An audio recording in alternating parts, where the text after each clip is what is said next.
प्रकृति का पैमाना।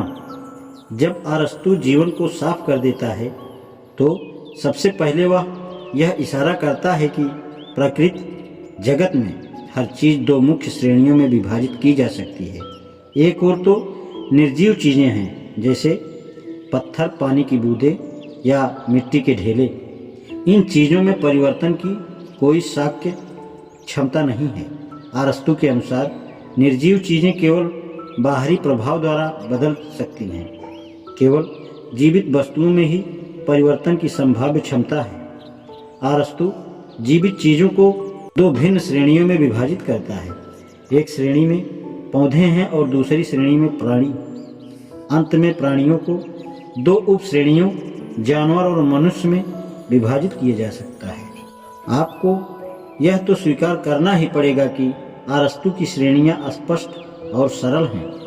एक जीवित और निर्जीव चीज के बीच निर्णायक अंतर है, जैसे एक गुलाब और एक पत्थर, और उसी तरह एक पौधे और एक जानवर के बीच भी निर्णायक अंतर है।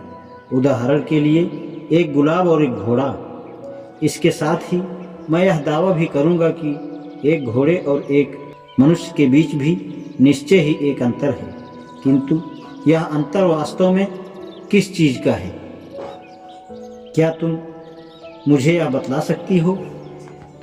दुर्भाग्यवशात मेरे पास प्रतीक्षा के लिए समय नहीं है कि तुम उत्तर लिखो और मिस्री की एक डली के साथ इसे गुलाब लिफाफे में रख दो।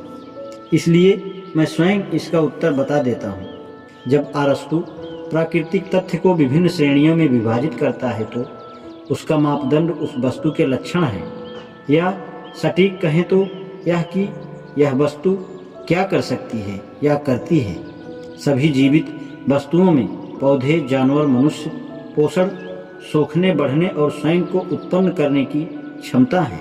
सभी जीवित प्राणियों में जानवर और मनुष्य अपने चारों ओर की चीज़ों को देखने, परखने की और इधर उधर घूमने चलने की क्षमता है। इसके अतिरिक्त सभी मनुष्यों में सोचने की क्षमता है, या दूसरे रूप में अपने अनुबोध को विभिन्न श्रेणियों और वर्गों में रखने की क्षमता है। अतः प्रकृति जगत में वास्तव में साफ सुथरी सीमा रेखाएं नहीं हैं। हम पौधों में सरल बढ़त से पेचीदा पौधों का क्रमशः पारगमन देखते हैं, और इसी प्रकार सरल जानवरों से पेचीदा जानवरों की ओर बढ़ते बनते जाना देखते हैं। इस पैमाने में सबसे ऊपर मनुष्य हैं, जो अरस्तु के अनुसार प्रकृति का संपूर्ण जीवन जीता है। मनुष्य भी बढ़ता है, पौधों की तरह पोषण अपने अंदर सोख लेता है।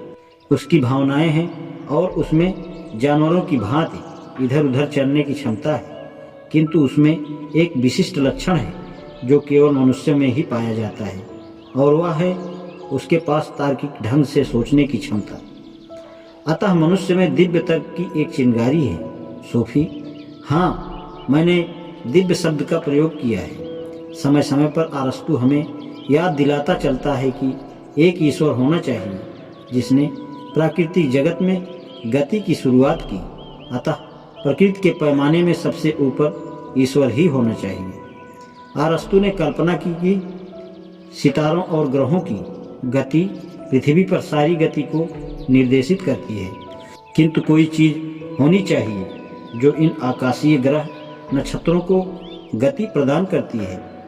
प्राइम मूवर या प्रथम चालक स्वयं तो आराम कर रहा है, किंतु यह आकाशीय ग्रह नक्षत्रों की गति का औपचारिक कारण है,